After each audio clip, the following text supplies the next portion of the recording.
pripun Kanjeng dengan rencana revitalisasi keraton yang akan dikerjakan ini? Ya, tentu yang pertama kita sampaikan ucapan terima kasih kepada pemerintah Indonesia dan Kementerian PUPR yang menurut informasi yang kita terima kan menganggarkan multi-years 2023-2024 untuk revitalisasi. Kami tentu sangat menyambut positif revitalisasi itu sendiri karena selama ini pertama kami sudah sering lah bertahun-tahun melakukan revitalisasi bersama Kementerian PU zaman dulu yang sekarang menjadi PUPR itu dan hasilnya juga cukup positif gitu. Nah untuk yang tahun ini kami tunjukkan etika baik itu dalam yang pertama dengan menyerahkan master plan kepada staf khususnya Pak Wali Kota. Kemudian juga saat Kementerian PUPR berkunjung ke sini, kami dampingi melakukan studi awal di Songgo-Buwono dan di Pagelaran. Itu lalu juga kami berikan data tambahan melengkapi data yang kami berikan kepada Pak Wali Kota. Nah, positif itu juga disambut juga oleh keluarga besar karena selama ini ingat kami selama 5 tahun keraton ditutup itu kan kondisinya hancur dan kami lakukan gerakan bersama-sama dalam rangka untuk merevitalisasi sesuai kemampuan kami dan alhamdulillah sudah bersih dan didukung masyarakat luas yang luar biasa dari berbagai elemen mahasiswa, ada elemen pelajar juga ada, dari elemen-elemen kemudaan, semua membantu untuk melakukan bersih-bersih dan penataan kembali keraton. Bahkan saat ini kami juga semampu kami masih juga melakukan revitalisasi di Setinggil Selatan yang mana proses mau robohnya itu kan sudah bertahun-tahun dan sekarang alhamdulillah sudah menjadi kokoh kembali begitu. Sehingga tidak alasan bagi kami untuk tidak mendukung revitalisasi ini. Nah, hanya memang kemudian kami mendapati bahwa beberapa kali pembahasan tentang itu selanjutnya, karena yang waktu itu kami sampaikan baru menunjukkan mana yang direvitalisasi dan belum sampai kepada detail apa yang mau direvitalisasi, termasuk apa yang ditambah dan dikurangi begitu.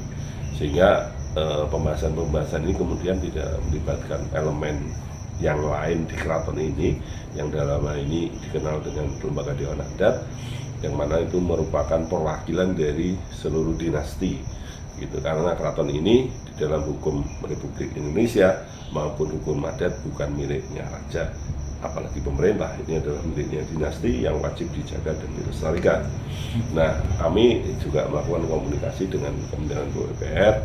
Kita mohon agar di dalam pembahasan lanjutan juga dilibatkan elemen dari lembaga adat itu dan mudah-mudahan itu disambut positif. Tapi kalau tidak juga mungkin kami akan mengirimkan surat sesuai dengan perintah yang saya terima dari Gusti bahwa kita sampaikan surat keberatan kepada Kementerian PUPR kalau tidak melibatkan elemen utama di keraton ini begitu. Kalau kemudian keberatan itu juga tidak dihiraukan, nanti mungkin akan dikirimkan somasi. Kalau somasi itu juga tidak dihiraukan, mungkin akan dilanjutkan dengan tindakan gugatan gitu. Seperti itu. Jadi bukan kami menghalang-halangi, sekali lagi kami support sepenuhnya, tetapi mohon agar dalam hal ini elemen yang ada di sini seluruhnya dilibatkan. Kanjeng, terkait dengan revitalisasi alun-alun Kidul ini sendiri, mungkin kalau jenengan menilai dos pundi? Ya memang seperti tadi kami sampaikan, pada prinsipnya memang perlu dilakukan penataan gitu ya.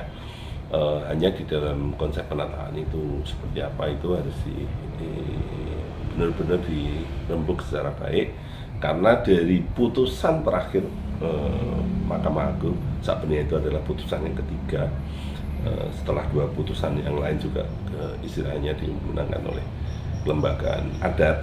Putusan terakhir lebih final lagi, lebih clear lagi, tetapi kami menerjemahkan itu tidak dalam konteks satu kalah satu menang. Kami bersurat secara resmi ke seluruh institusi negara bahwa putusan ini adalah putusan yang luar biasa yang bisa menyatukan keluarga, seperti itu. Sehingga tindakan kami setelah mendapatkan putusan apa? Gusti yang mewakili Gusti Mung dalam ini mewakili kelembagaan ini soal kepada Sinuwun, mohon maaf kalau ada kesalahan, dan intinya kita akan bersatu bersama-sama sebagaimana putusan Mahkamah Agung itu berdamai, dan kemudian itu juga dibuktikan waktu itu soal Mas Wali di Cigandrung berdamai begitu. Tapi sungguh kami terkejut, kira-kira seminggu yang lalu kami terima surat pemberitahuan dari pengadilan bahwa ada upaya melakukan PK terhadap putusan Mahkamah Agung itu. Artinya keinginan kami untuk berdamai, dan waktu itu pernyataan damai di depan Mas Wali itu berarti tidak sungguh-sungguh mereka lakukan. Mereka malah melakukan upaya perlawanan terhadap putusan Mahkamah Agung itu. Untuk pengajuan BK-nya itu tertanggal berapa? Tanggal persisnya saya agak lupa, tetapi sekitar akhir minggu pertama bulan ini, ya, bulan Juli ya ini, itulah sekitar tanggal 10 kalau nggak salah. Kanjeng, mungkin misal untuk revitalisasi, kembali lagi ke revitalisasi alun-alun Kidul sendiri, apakah ini dinilai sudah mendesak atau mungkin ada yang lebih mendesak lagi untuk dilakukan revitalisasi di lingkungan keraton sendiri?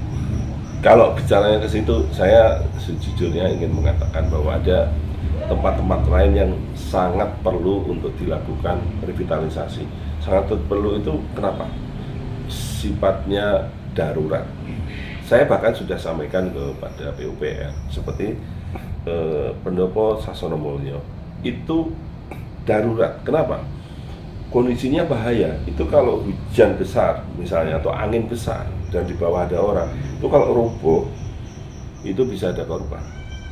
Lalu tembok-tembok yang sepanjang itu sebenarnya di dalamnya itu kan sudah runtuh bangunannya, sehingga tembok ini berdiri sendiri. Ini kalau ada angin besar atau ada hujan gitu, atau ada gempa, itu bisa roboh, dan kalau roboh itu di jalanan umum nanti bisa ada korban. Jadi ada yang sebenarnya lebih emergensi dan bahaya, tapi kalau alun-alun insya Allah terkendali, tidak ada bahaya, dan istilahnya di situ memberikan kesempatan masyarakat untuk mendapatkan rezeki dari kegiatan kuliner yang ada di sana. Jadi sebenarnya belum emergensi, ada yang lebih penting. Kurang pas ya berarti untuk sasarannya ini sendiri? Sejujurnya begitu, tetapi karena kelihatannya kepinginnya itu banget gitu ya, saya waktu itu gini dah jalan tengahnya, monggo itu ayo dilakukan, tapi yang emergensi tolong jangan ditinggalkan. Paling tidak lakukan upaya menghilangkan sifat bahayanya dulu. Itu rakyatnya kecil kalau itu, kalau menghilangkan sifat bahaya dulu itu, sehingga tidak membahayakan masyarakat yang ada di sini. Mungkin bisa dilakukan penguatan. Iya, pokoknya bahayanya dihilangi dulu gitu, sehingga nggak ada kemungkinan roboh. Harapannya Kanjeng mungkin? Ya kami ini kan masyarakat biasa ya, bisanya ya menyampaikan pertama melalui media, kedua nanti kami bersurat gitu.